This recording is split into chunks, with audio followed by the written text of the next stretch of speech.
Hello again, YouTube. Old World Tales here, and welcome to part 3 of the Ram's Horns, a story set in the Warhammer Fantasy universe.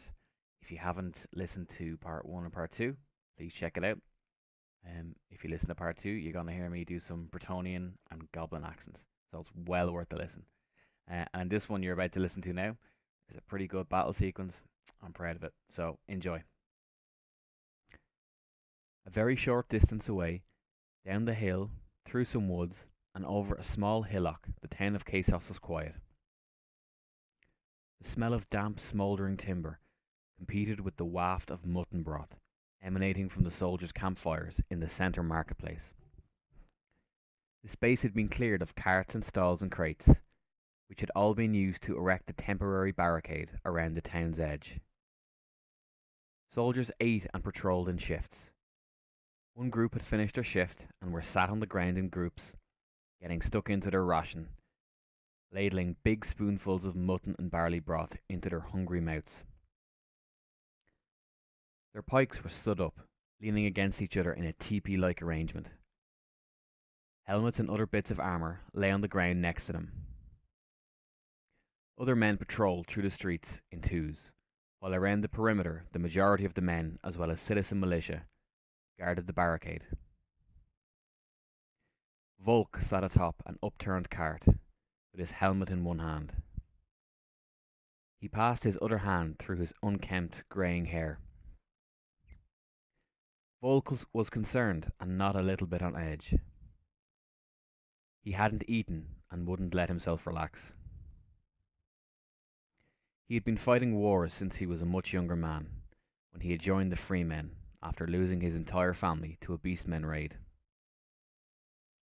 He had developed a nagging intuition, and it told him now that danger had not yet passed.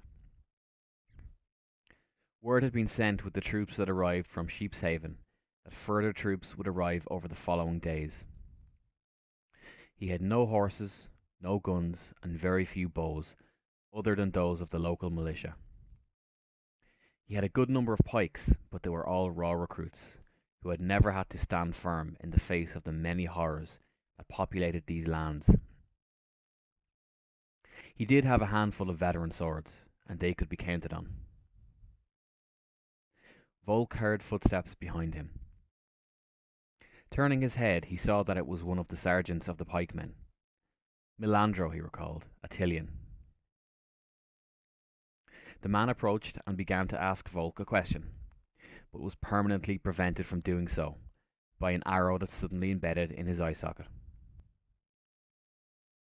The Attilian crumpled onto the ground as more arrows sped by all around Volk.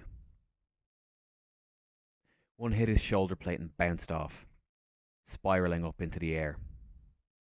Others pierced the barricade as Volk slid behind it and donned his helmet. "Posts! To your posts!" he roared. To his left, further down the line, a local militiaman defiantly loosed arrows off out into the darkness of the barley field at unseen targets. A return shot whizzed by the archer. "Get down, man!" Volk roared at him. The man obeyed, sliding up against a barrel in the barricade wall, peering over only to loose shots off. At this stage, men began reinforcing the barricade. Some braced behind it with pikes, poking over, and those with missiles began firing. A horn sounded somewhere in the centre market area. Men scrambled to grab weapons and make ready. A few took arrows as they scrambled to their positions. Volk poured powder into the pan of his large bore matchlock, closed the pan, lit the match, and cocked it back before placing it level on the piece of cover in front of him.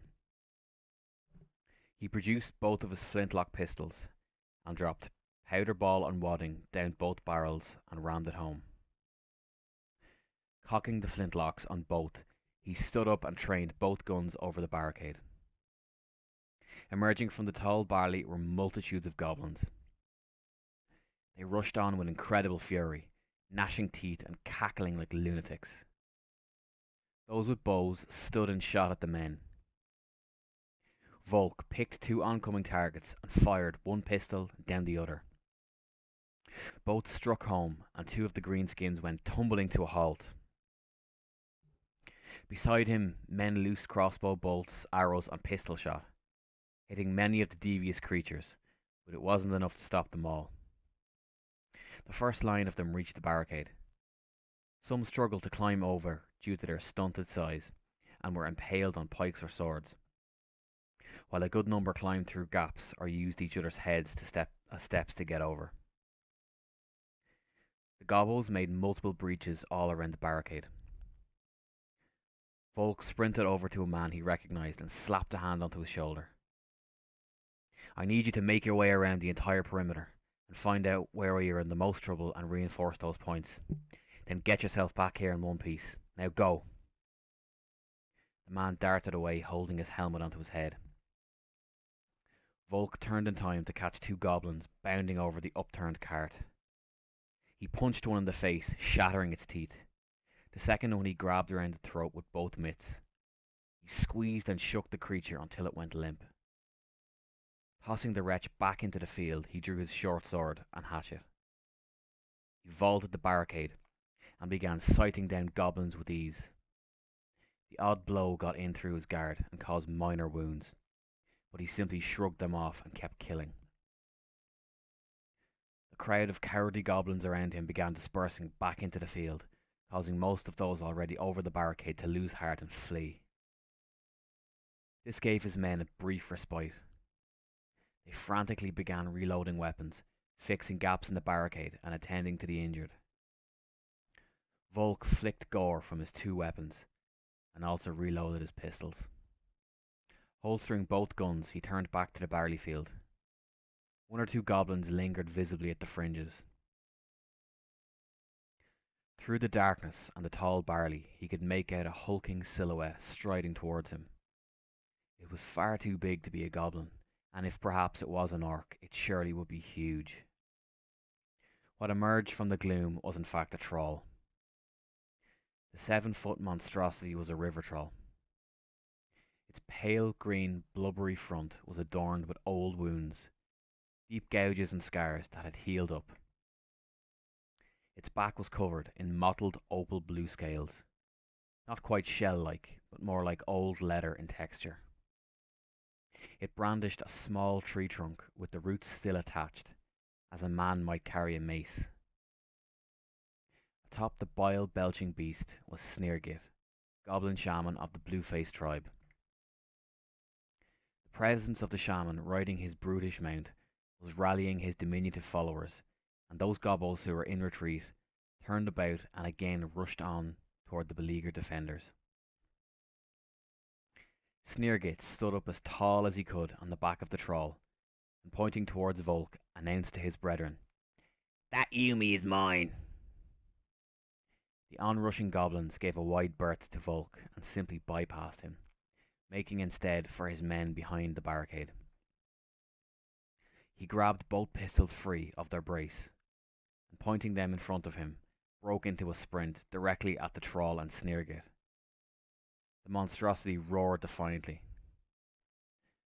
Volk came within a few feet of the troll and unloaded both guns into its face. The brute howled in pain and jumped up and down like an angry toddler. Sneergit was thrown from its back, landing behind in the long barley. The troll thrashed around, partly blinded by the fusillade. It vomited bile from its gullet, an ability trolls use on their victims. The bile landed on the ground next to Volk, and he recoiled away instinctively, avoiding all but a few splashes of the stuff. A few residual specks landed onto his knee padding and started burning through the leather armour. Unclipping the strap while hobbling backwards, he yanked off the piece of armour and discarded it. Sneergit was by now in fits of rage, and getting to his feet, he began summoning spiteful greenskin magics. Channeling the energy in his hands, he directed the explosive pulse of green energy down his staff. The release of energy staggered him backwards as the swirling energy flew towards Volk. Volk moved with the dexterity of a younger man, darting back to the barricade and throwing his body at it. He bounced off the top of the barrier, just as the magic missile slammed into it. The explosive release of primal energy charred the ramshackle wooden barricade and scorched the back of Volk's leather jerkin as he bounced over the top. He hit the ground on the town side of the barrier and rolled. Red pain seared across his back. He knew the armour had saved his life, but he could feel the damage done underneath. He dragged himself toward the upturned cart where he had placed his matchlock gun. Beyond in the field, the troll continued roaring in bestial anger. Sneergit took a curved blade from within his robes and stuck it into the beast behind. It squealed in pain and fright and instinctively charged forward. An arrow bounced off its leg as it came in. The brute smashed through the barricade and into the town. It reached out its knuckle-draggingly long arm and snatched up the poor archer. It squished him like a banana and used him as a missile, launching him at two men further away. It struck them, bowling them over into a heap. All three ended up as a pile of broken limbs. Volk sat upright against the cart. He took down his matchlock and blew on the barely smouldering match. The lit ember glowed a bright orange. He flipped open the pan, which he had earlier filled with powder. Bracing the oversized weapon against himself, he pointed it at the troll.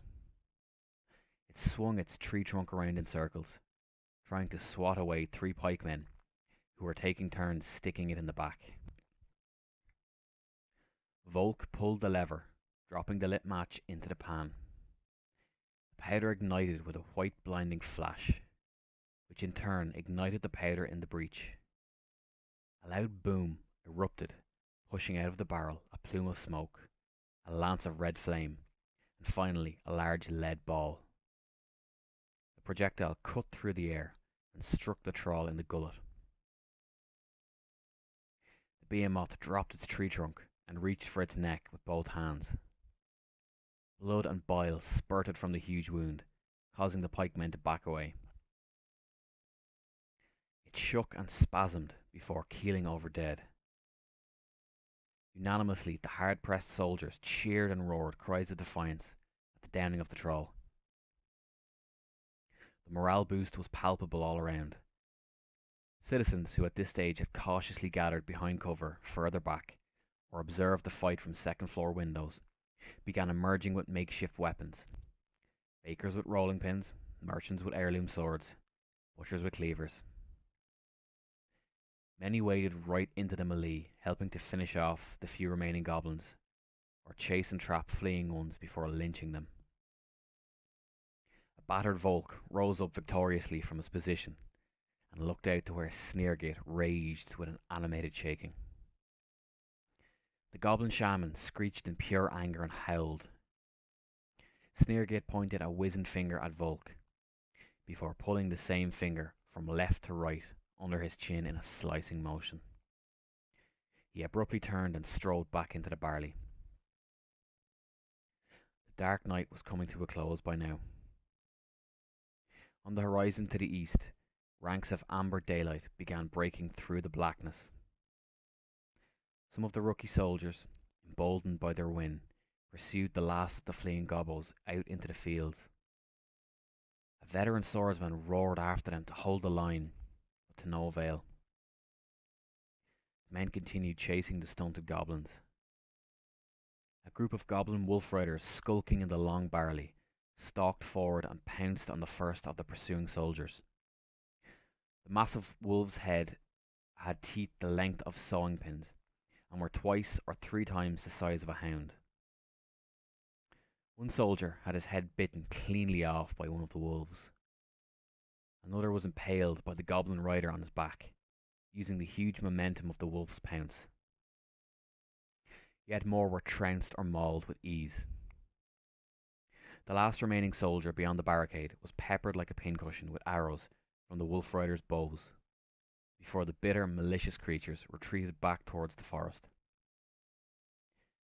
Volk knew the attack had been repulsed, but the enemy would not allow them respite. The only horse they had was his own, and as solid as a rider as he was, he would not make the short journey to Sheepshaven alive, those wolf riders skulking out there. The only reliable way to get a message to his comrades was with a carrier pigeon.